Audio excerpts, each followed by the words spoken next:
Thank you.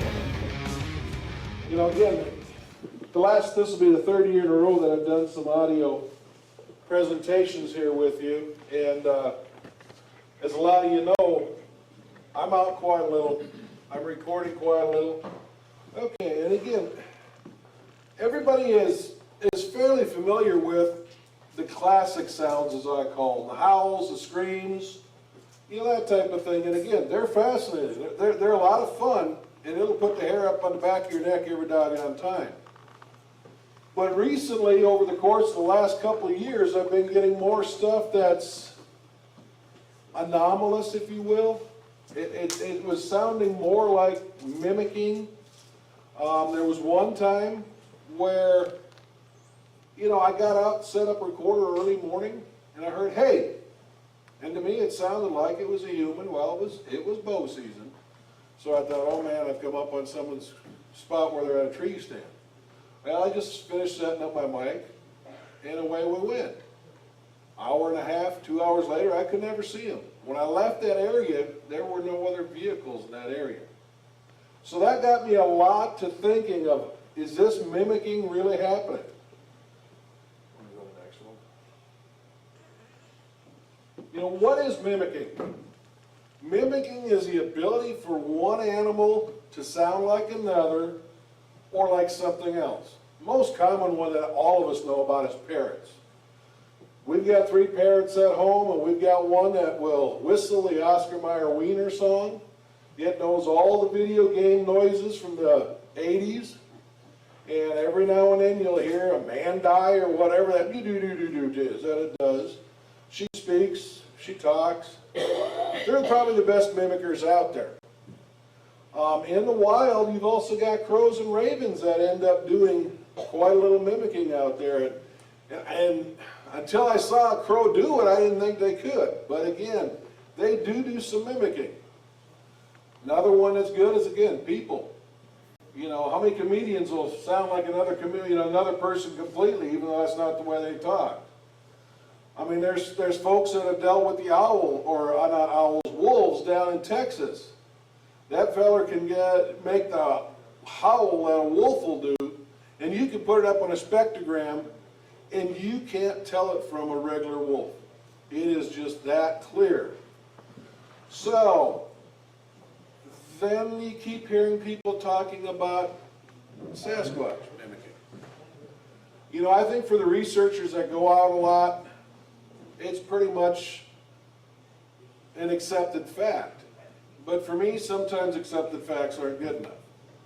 So part of what I do out there is when I record, I try to see if I can catch what is mimicking.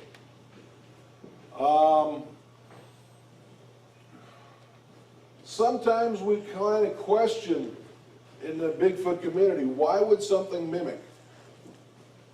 One speculation is that they're doing it for confusing prey, maybe calling in some food. In the case that I ran into at first, when it said, hey, it was diverting attention.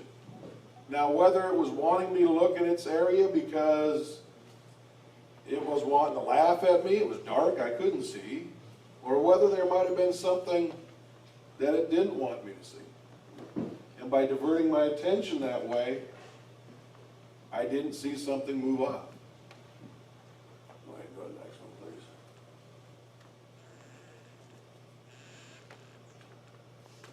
You know, so again, the question is, can we record mimicking?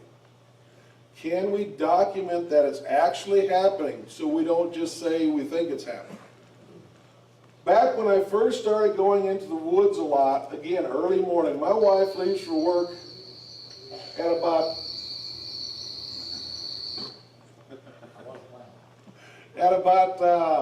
4:30 in the morning. So a lot of times I'll hop in the truck, take a thermos of coffee, and out in the woods I'll go. And in 2012, I recorded something that to me sounded like a backup alarm. You know, anybody that's worked in factories or been around big equipment knows that beep, beep, beep type of situation that goes on. And I heard that in the woods. Go ahead and play it. This is what it sounded like.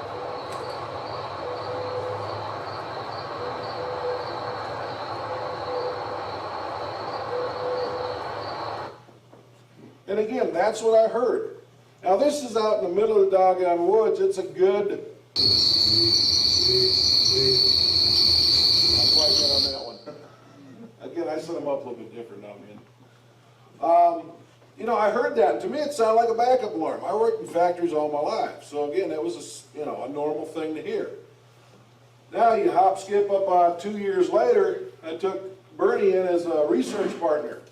We were out in the woods one night, in the same area that I recorded this beeping, and I was telling him the story about how I heard that, and to me it really sounded like a mimic. It didn't sound like it was the real thing. And again, Deer's Road was over a mile away.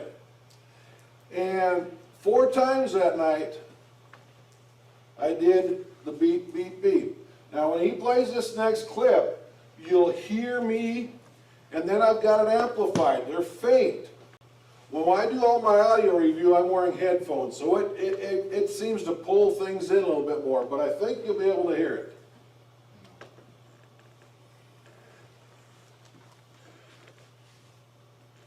But I'm not the only one that has trouble trying to figure that out.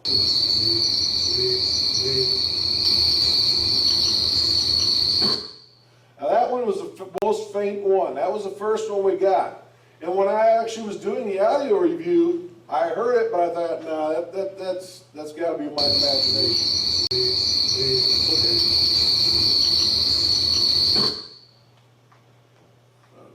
You can go ahead and the next one there. Third one.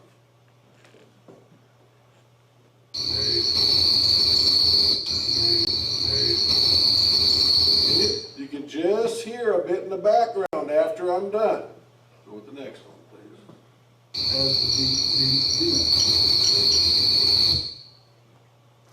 Got it go all the way through?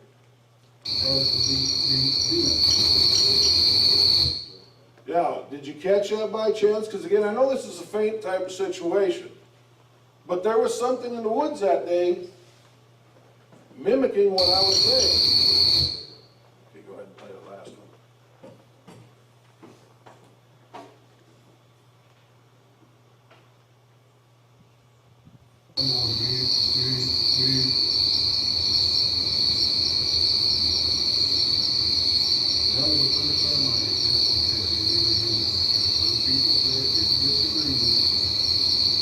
Again, it was a little bit more patient this time. You know, and again, I realize that's not real clear, but next time I'm going to know where to put the microphone further away from the truck. But again, that to me satisfied that, yes, something is out there, and it does have the ability to mimic people and sounds. Go ahead and go to the next one. Now, the next question that I have then is this mimic, or is it possibly something else? Because these next few clips that we're going to play here were on unattended recorders out in the woods. These were on drop boxes or my parabolic setups, however I was doing it at the time. You know, anywhere from 1 mile to 2 miles from camp. This first one, again, was kind of in the same area that the beep, beep, beep was and what that last one was. And it was caught back in 2012. Go ahead, please.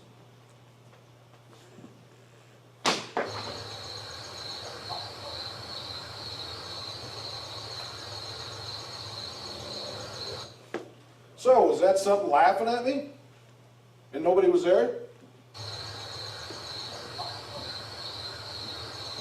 Again, short and sweet. I mean, I can't say for sure what it was, but it definitely sounded unusual. And you're doing the audio review and there's nobody there and that sound comes up. Go ahead and play the next one, please. And again, that was in another area.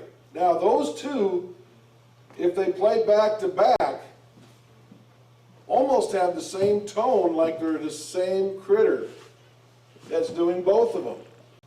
The second one was recorded in 2014. Go ahead with that one, please.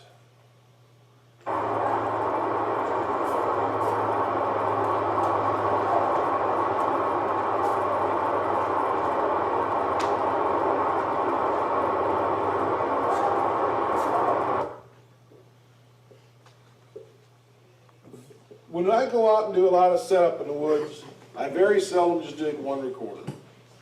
Okay, we've got one place that we've set recorders up, a parabolic, and we've pointed in a certain direction that we've had some activity. Now, one thing about these parabolic microphones is you don't have to be close to hear them. You set up a parabolic and you can hear the ridge down below. You can, a quarter mile away, you can hear the sounds that are coming on. So, that was set up in an area that we now call Pine Ridge, or it was on a trail that we came in on, but it was pointed in an area that we now call Pine Ridge. And that was the first audio that I'd gotten in that in 2013, telling me that's an area I might want to do some looking at. Well, we've got so many areas that have a lot of fun, but we don't always get to them. Later on, or last fall, we did end up setting up on Pine Ridge. Would you play that, please?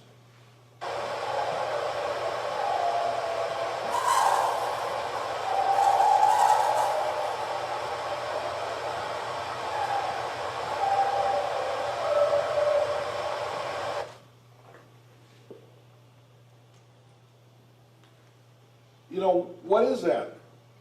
Is that a scream? Doesn't really sound like one. Is it a howl?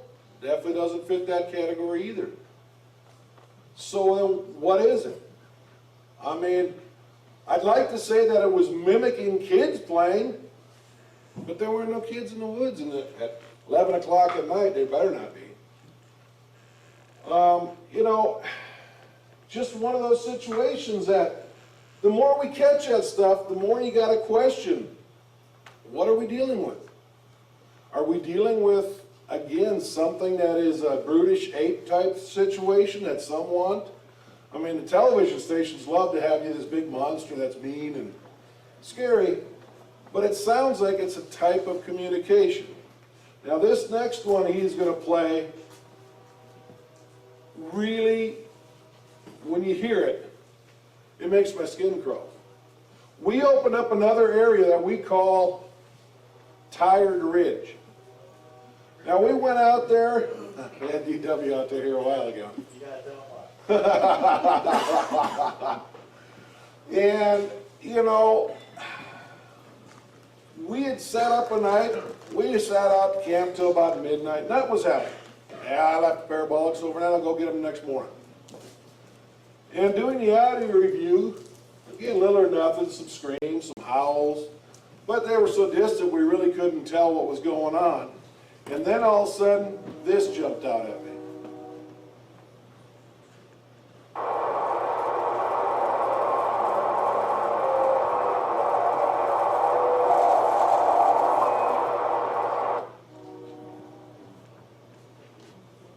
What in the is that? There was nobody there. This thing, the nearest road was the road we come in on it, and it was 1.5 miles away. There was nothing around it. And to have that type of sound. Can you turn your volume up on your computer just a little bit more?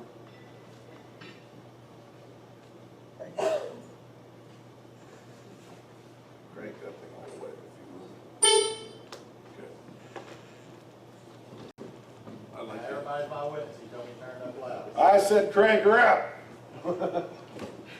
Can we play that one more time? Because again, it's just weird. I don't know what to think of it.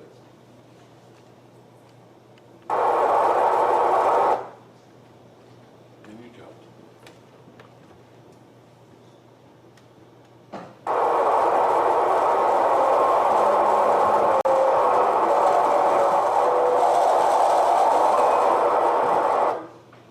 You know, what do you do when that's all by itself? when there's nothing around. I mean, we were there, but this was 2 hours after we left. Now again, I'm saying, can this possibly be mimic? I don't think so.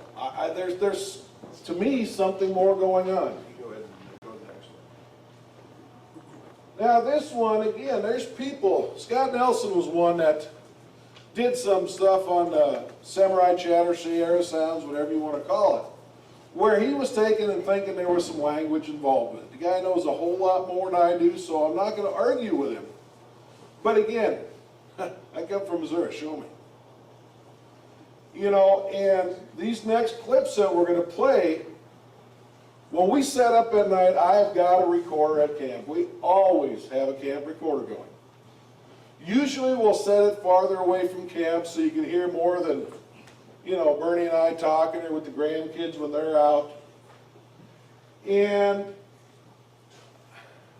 stuff shows up on it that is not part of camp.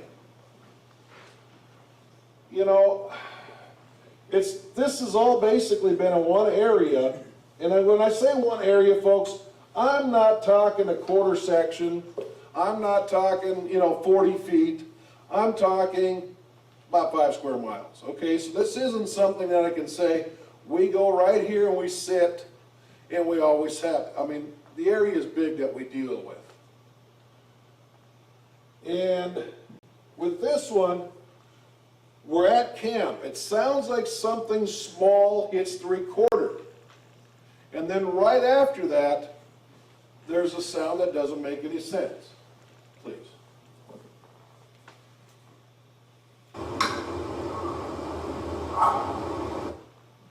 You know, that wasn't us. We were a long ways away from that part on camp. And again, what does that? What known animal in the woods could do that? I haven't found any, folks, and I spend a lot of time with headphones on.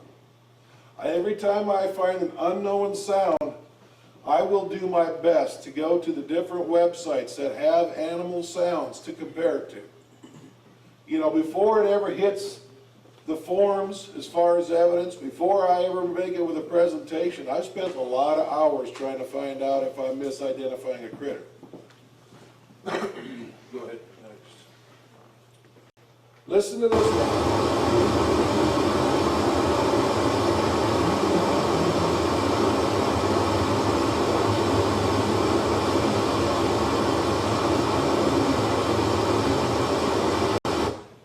Now again, I've dealt with an investigation where people talked about, I hear them humming all the time. And, you know, are they singing? Well, damned if I know. But, you know, we were at camp. We were about 40 foot, 50 foot from that. We never heard that hum then. So if we never heard it, how close was it? But far enough away we could. Well, both Bernie and I are kind of hard of hearing factories and whatever all of our lives, so it's not unusual that we don't hear some stuff. But again, it almost sounded like there was, you know, a humming like you would, you know. Is that a mimic? We didn't hum that night. Bernie and I definitely can't sing, so there was no singing. Go ahead and play this thing. Did you catch that little bit right in the middle there? Try to look back. It was almost like, hey, and again, that was caught off that recorder. And again, we weren't that far away from camp, but again, far enough. Now this last one, I don't see him in here. That's good. One of Bernie or I, and I'm not supposed to mention anybody's name, goes out in the woods once in a while during the day and reads a book. Well, once in a while, the one I'm not supposed to name the name of falls asleep. Now, that can be some interesting stuff, because one day we recorded what sounded like something messing around the back of his pickup. He's sleeping 6 foot away in his chair. This one was another time, oh, there he did find me, that he was out, he got himself dozed off. Yeah, just go ahead and play it.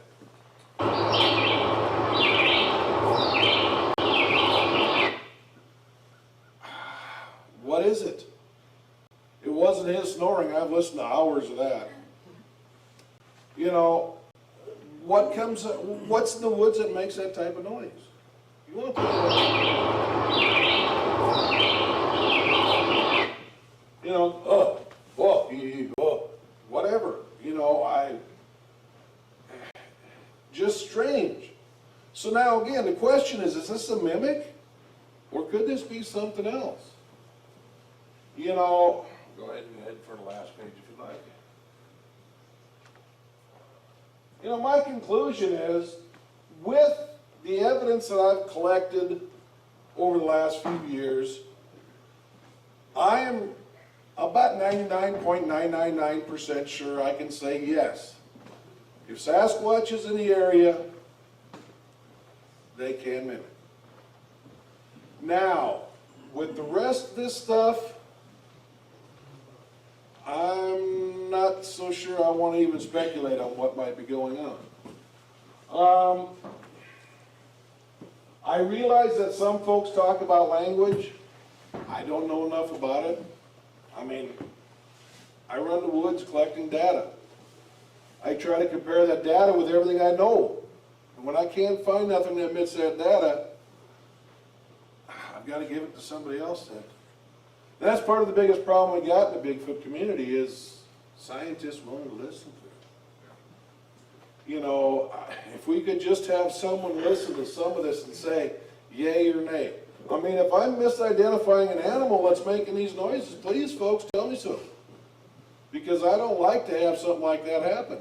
When I put out, I really think it's got something to do with Sasquatch. We found prints, we found structures, we found manipulations, we found bows, we've had the classic howls, the classic screams. Then we get this stuff. You know, last year, if any was here and heard my presentation, there was a grunting incident that I talked about last year. And that grunting, the closest animal I could find to compare it to was a mountain gorilla. Now, if they can sound like a mountain gorilla, that sounds like a pretty primitive type sound. So then what's this? How complex are these critters? You know, it can be just baffling at times when we're out there. Because again, every time we expect this is going to happen, something opposite does. They seem to adapt very quickly. You know, and again, one thing is for certain out there. Something is making this noise. Again, if it is not Sasquatch, what the heck is it? And again, that's pretty well it for me today. Anybody got any questions? Yes, sir.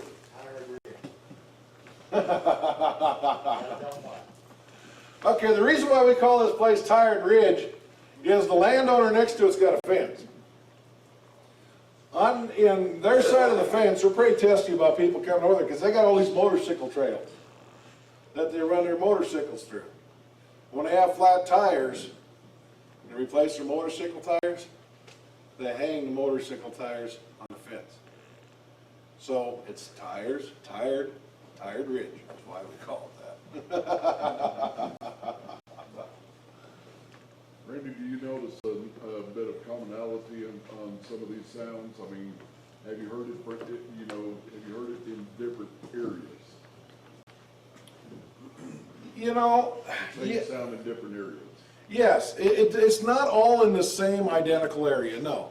Again, you know, my area is about 5 miles, the research area that I do. You know, and I've caught it on there. But when I compare it to some of the stuff that, you know, again, your group, Jim Sherman's put some of that mumbling stuff out. And, you know, it sounds so similar. You know, I could even put it on the spectrograms and find out that, you know, yeah, it's built up the same way, but You know, I've got some that sound like they're high-pitched. Some that sound like they're low-pitched gruff. You know, I'd like to say, well, I know that's because it's a female and a male or chill. I'm not going there, because I don't know. I didn't see them do this stuff. It's just stuff I've caught with my audio. But just the different tones that you get, I can't believe that there's one critter making those different tone changes. But again, I do know that there are critters around this country that are doing the same thing. Because again, the BFRO's got some stuff out there that I've listened to, and I could say it's a dead ringer. So, in this one that we're talking about, Jim Sherman, he's up in the UP of Michigan. That's a long walk for something to run up there and hoax him and then come down and hoax me. Anybody else? I got a question. Yes, sir. On your audio program, can you single out, you know, like the mimic and kind of, can you actually make a file for it and move it and get more clarity on it? Well, Section out. we can cut sections out, but one thing I found out with the filters, I use Audacity. Okay, I'm cheap, it's free. But it does a good job of cutting stuff out. And the more filters you seem to put in, I can eliminate some of that background noise. But the only problem is by doing that, it also seems to degrade what you're trying to listen to. When you get to a certain point with it, it just doesn't make a lot of sense. You know, for those of you that have been around and know me, I use a grading system for my audio. It's kind of like playing baseball.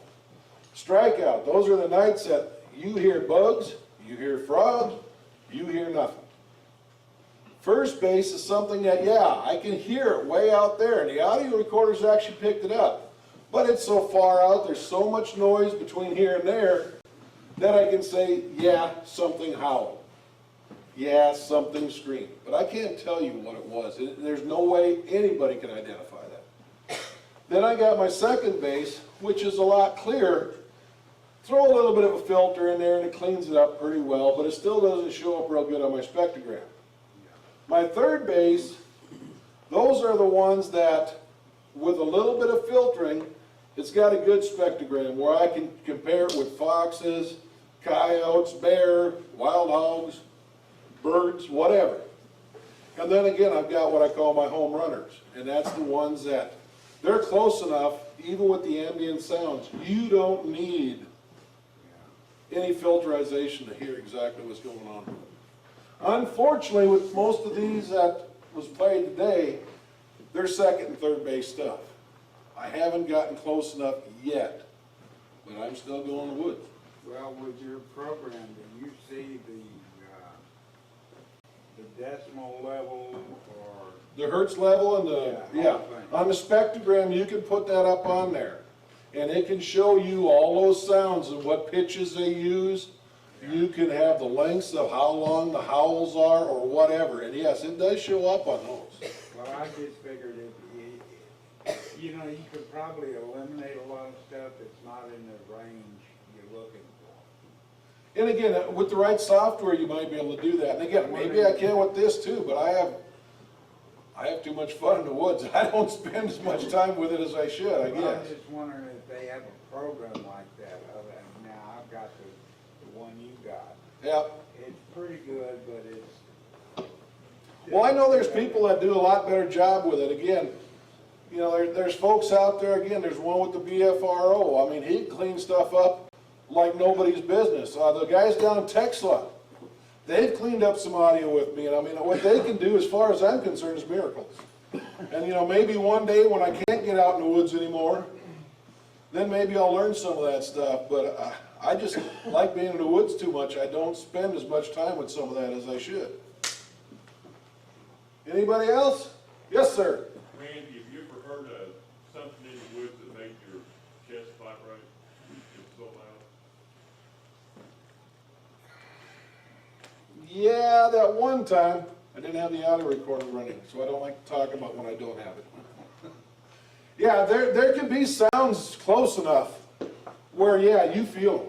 You know, I mean, I had that one howl that one day is the only way I can describe it, that, yeah, it just seemed to go right through the damn bone. You know, but it's a story. I don't have nothing to back it up because I didn't have the recorders running at the time. Anybody else? Well, I thank you very much for coming and listening to us this morning, and